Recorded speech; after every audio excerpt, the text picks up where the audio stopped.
बच्चों, मेरा नाम है जगदीश गुरुजी और आप देख रहे हैं अपना पसंदीदा चैनल गुरुजी क्लासेस के गुरुजी। बच्चों, अब हम नया चैप्टर हमने स्टार्ट कर दिया है निर्देशांक ज्यामिति, क्योंकि यूपी बोर्ड परीक्षाएं चल रही, तो ये नया चैप्टर स्टार्ट कर दिया है और आज हम इसके परिचय और उदाहरण देखेंगे। तो चैनल को सब्सक्राइब कर लीजिए और वीडियो को लाइक कर दीजिए, एक प्यारा सा कमेंट कर दीजिए। तो चलिए चलते हैं। यहाँ पे आप देखिए निर्देशांक ज्यामिति में सबसे पहले आपको करना क्या है, ये बेसिक चीज़ें समझनी होगी और उसके बाद इससे क्वेश्चन भी बहुत अच्छे आते हैं बोर्ड में। तो चलिए चलते हैं। यहाँ देखिए जरा, ये P ब्रैकेट में x1 कामा y1 और Q x2 y2 के बीच की दूरी बराबर होता है x2 माइनस x1 का whole square plus y2 minus y1 का होल स्क्वायर अंडर रूट। ये दूरी सूत्र है, आप इसको याद करना है आपको, क्योंकि दूरी सूत्र ही मेन है निर्देशांक ज्यामिति में। और दूरी सूत्र अगर आपको याद हो गया तो काफी क्वेश्चन आपके हल हो जाएंगे और बहुत अच्छे नंबर भी आपको मिल जाएंगे। अगला है, देखिए कुछ सूत्र क्या है। बिंदु P ब्रैकेट में x y की मूल बिंदु से दूरी होती है वो under root x square plus y square होती है। ये आपको याद रखना है, क्योंकि मूल बिंदु से भी दूरी बहुत जरूरी है, ये आपको ध्यान रखना है। उसके बाद देखिए, उस बिंदु P ब्रैकेट में x y के निर्देशांक जो बिंदुओं a कामा x1 y1 और b x2 y2 को जोड़ने वाले रेखाखंड को m1 अनुपात m2 में विभाजित करता है, यानी विभाजन सूत्र भी इसको कहते हैं। m1 x2 plus m2 x1 बटे m1 प्लस m2 और फिर कामा है m1 y2 plus m2 y1 बटे m1 प्लस m2। ये विभाजन सूत्र है, बहुत इंपॉर्टेंट है और इसको भी आपको याद रखना, क्योंकि इससे भी क्वेश्चन जो है 5 नंबर का पूछा जाता है।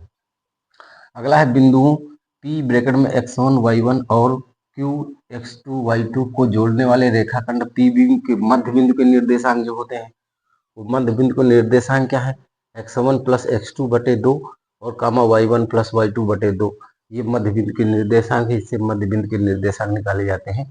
एक क्वेश्चन आपसे पूछा जाता है कि मध्य बिंदु के निर्देशांक निकालने का, ये सूत्र आपको बहुत जरूरी है, बहुत कायदे से जो है इसको आप याद कर लीजिए। बिंदुओं x1 y1 और x2 y2 और x3 y3 से बनने वाले त्रिभुज का क्षेत्रफल होता है 1/2 bracket x1 bracket y2 minus y3 plus x2 y3 minus y1 plus x3 का है y1 माइनस y2 से होता है। ये आपको याद रखना है। अब एक क्वेश्चन लेते हैं, देखिए जरा ध्यान से आप। क्वेश्चन आपका है कि 4,3 व 2,5 बिंदु युग्मों के बीच की दूरी आपको ज्ञात करना है। ऑप्शन आपको 3√2, बी 8 और सी 2√2 और डी 5√2 ये दिया है। तो देखिए क्वेश्चन क्या लिए है, थोड़ी जगह कम है इसलिए आपको जल्दी से बता दे, ध्यान देना। ये आपका जो है बिंदु है, तो इसको x1 मानेंगे और ये हो जाएगा आपको x1 और ये y1 हो जाएगा, ये x1 और ये हो जाएगा आपका x2 और ये हो जाएगा y2। ठीक, अब दूरी सूत्र आपको लगा देना है। तो देखिए दूरी सूत्र आप जब लगाओगे तो दूरी सूत्र हमने आपको पहले ही बता दिया है। दूरी सूत्र क्या होता है, x2 माइनस x1 का होल स्क्वायर और प्लस y2 माइनस y1 का होल स्क्वायर और फिर अंडर रूट।